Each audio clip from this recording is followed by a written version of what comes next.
Hi, Professor Charlie Evans here. My cat, Alexei, has decided to join us, and it's kind of fitting because I'm going to be talking a little bit about Peter the Great today. And Peter the Great's father was Alexei. That was a long time ago. Um, Peter is one of the most dynamic figures in Russian history. There's no question about that. He's a subject of countless works, movies.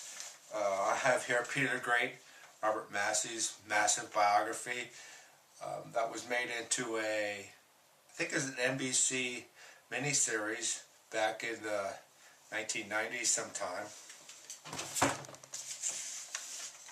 Peter Первый, Peter the First by Alexei Tolstoy, one of the great Russian novels. It's really fun to read. But he left his mark so much on Russian history. The textbook covers him quite a bit.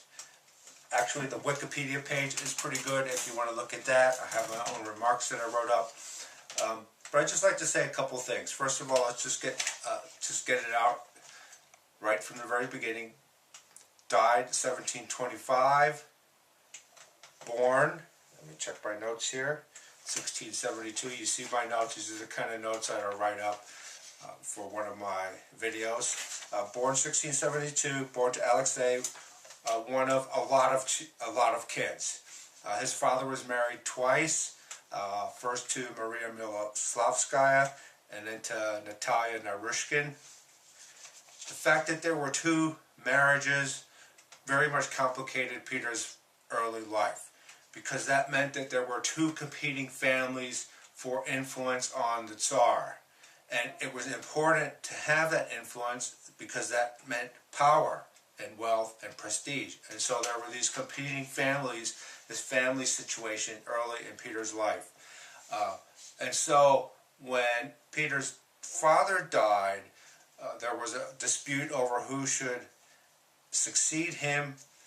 The solution was that there would be co-tsars, Peter and his stepbrother.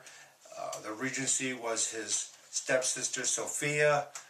That was very complicated. It didn't really work out very well. When his stepbrother died, Peter became sole leader, sole tsar, if you could try and say that. So some key things about Peter's reign. First of all, Peter was a physically imposing person.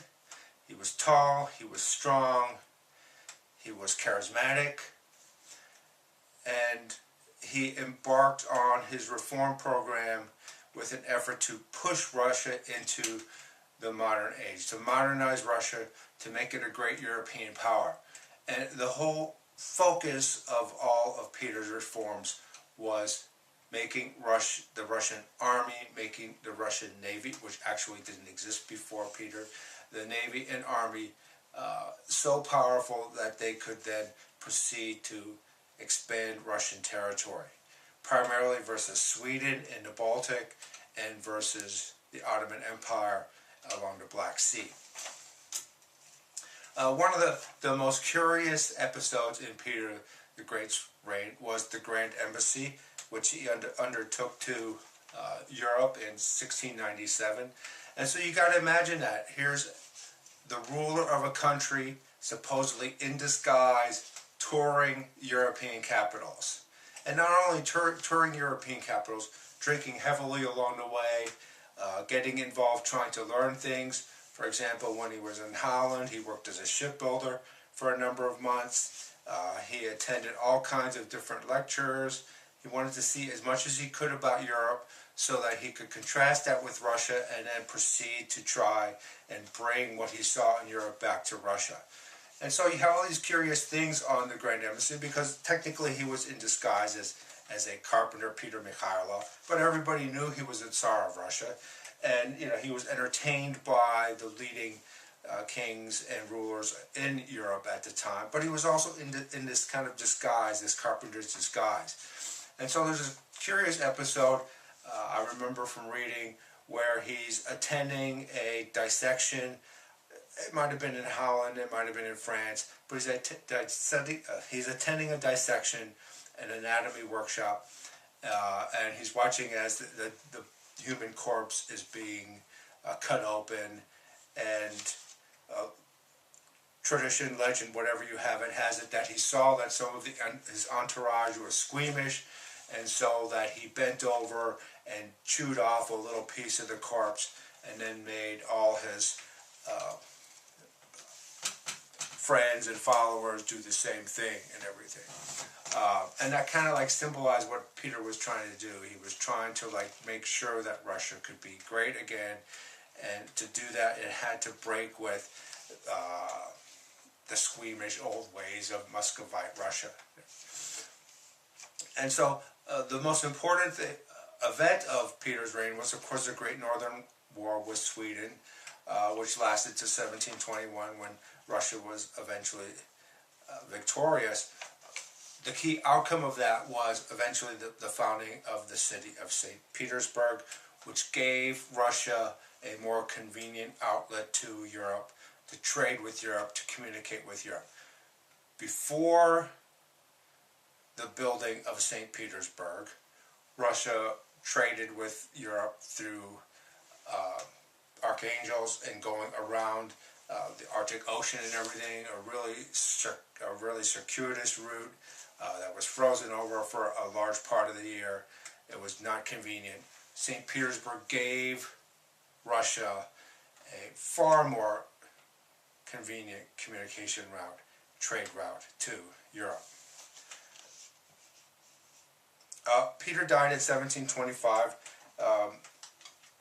There was, again, controversy surrounding his death, what he died, but the important thing was that Peter had really no direct heir. Peter had investigated his son for treason, for conspiring against him, for conspiring against his reform efforts. And as part of the investigation, the questioning, the torture, Peter's son had died, and so he had no direct legitimate heir to the throne. And the legend has it that literally as he lay dying there, he asked for a paper and pencil, or he asked to dictate his last will so that it was clear who should succeed him. And tradition has it that I want so, and as he was trying to dictate this, he died, and so it was never really clear who was supposed to succeed him. Well, actually, who did succeed him was one of his wives, Elizabeth.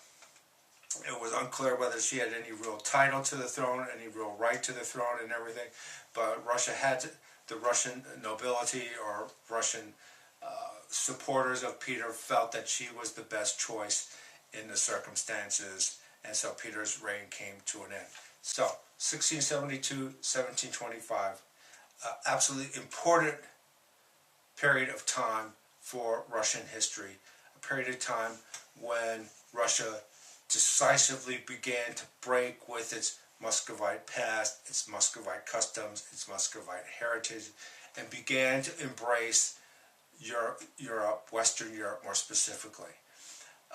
That embrace of Western Europe would become problematic in Russian society in the centuries to come, because what it did was it set up this duality in Russian society between the nobility, the educated society, which was educated and which was knowledgeable and which did embrace Western European customs and heritage, and the far larger part of Russian society, the peasantry, the 90-95% of Russia, that remained really Russian and remained really kind of caught in a Muscovite society, a society of the 16th and 17th centuries, while the upper level of Russian society moved in a completely different way.